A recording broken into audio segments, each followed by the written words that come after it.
निश्चितपणे मला लोकांवरती विश्वास आहे. मी दररोज सकाळी 9-10 वाजल्यापासून पंचायत समितीमध्ये हजर राहून गोरगरीब लोकांची कामं करता आलोय. लोकांची कामं झाली पाहिजे, ही माझी प्रामाणिक अपेक्षा आहे.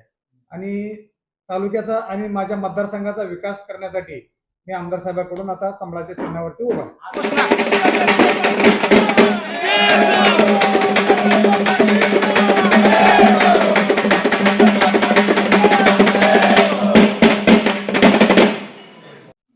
नमस्कार, मी प्रदीप वसंत खांडेकर.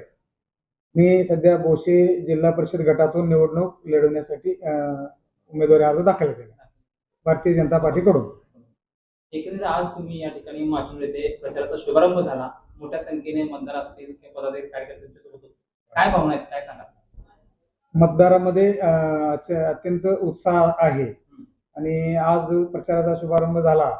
या शुभारंभाला भरपूर म्हणजे तालुक्यातून सगळ्या मतदारसंघातून भरपूर लोक जनतेतून उत्स्फूर्त असा प्रतिसाद मिळाला. तुमच्या गटामध्ये काय एकंदरीत परिस्थिती आहे, काय मला सांगा? मी बोशे जिल्हा परिषद गटातून निवडणूक लढवत असून बोशे जिल्हा परिषद गटामध्ये मुळात बोशे जिल्हा परिषद हा गट मंगळवेढा तालुक्याच्या दक्षिण भाग आहे. त्या भागामध्ये रस्त्याच्या, पाण्याच्या आणि विजेच्या प्रमुख समस्या आहेत.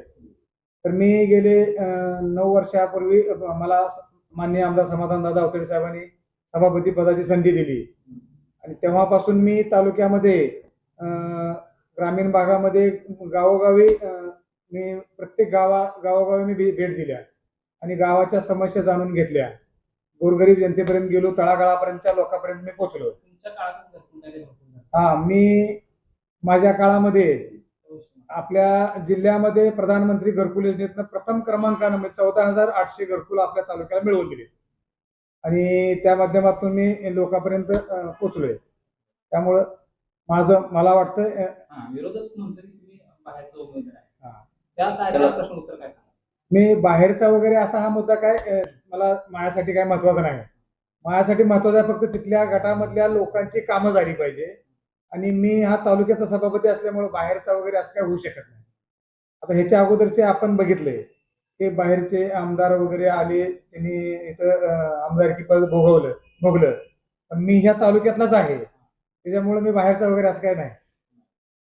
तुम्हाला काय आव्हान वाटतंय?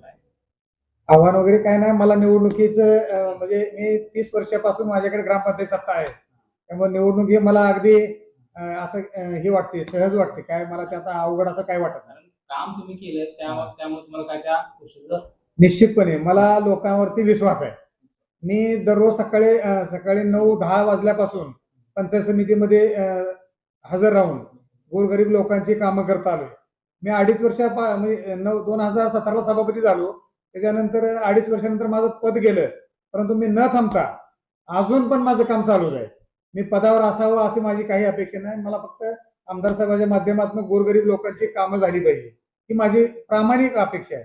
आणि तालुक्याचा आणि माझ्या मतदारसंघाचा विकास करण्यासाठी मी आमदार साहेबांकडून आता कमळाच्या चिन्हावरती उभा आहे. आज अनेक जण या भाजपमध्ये येऊन उमेदवारी घेऊन या ठिकाणी निवडणूक लढत आहेत. काय सांगाल? सर्वांचा एवढा भाजप आहे, कुठेतरी भाजपमय होतंय असं वाटतं? नाही, तालुका तर भाजपमय झालेलाच आहे आता बऱ्यापैकी. त्याच्यामुळं मला वाटतंय लोकांना पण कळलंय आणि उमेदवाराला पण कळलंय की सत्तेत गेल्याशिवाय काही विकास होऊ शकत नाही. त्याच्यामुळे सगळ्यांची धडपड आहे भाजपमध्ये येण्यासाठी. परंतु आमदार साहेबांनी अगदी योग्य उमेदवार निवडलेत लोकांची कामं करण्यासारखे. इकडं तिकडं परत आपल्याला काय म्हणजे फसवाफसवी ह्या गोष्टी होऊ नये, त्यामुळे प्रामाणिक लोकांची कामं करणारी माणसं आमदार साहेबांनी निवडले. मग आमदार साहेबांनी भाषणामध्येच सांगितलं की अनेक अजून सरप्राईज आहेत, अजून येणार आहेत. काय तसं आहे? काय आहे अजून वेटिंगवर होते, परंतु आता उमेदवारी फायनल झाल्यामुळं तो विषय आता बऱ्यापैकी थांबला. एकंदरीत शेवटचा प्रश्न, मतदारांना काय म्हणतात? मतदारांना मी नम्रपणे आवाहन करतो की विरोधकाचा फक्त एकच मुद्दा आहे की बाहेरचा आहे, परंतु तुम्ही मला फक्त एकदा संधी द्या आणि मग भविष्यात बघा. आमदार साहेबांच्या माध्यमातून आम्हाला कामाचा दांडगा अनुभव असल्यामुळं मी निश्चितपणे तुमच्या घरापर्यंत तुमच्या सर्व योजना शासकीय पोहोचल्याशिवाय थांबणार नाही. ही माझी मतदारांना नम्र आवाहन.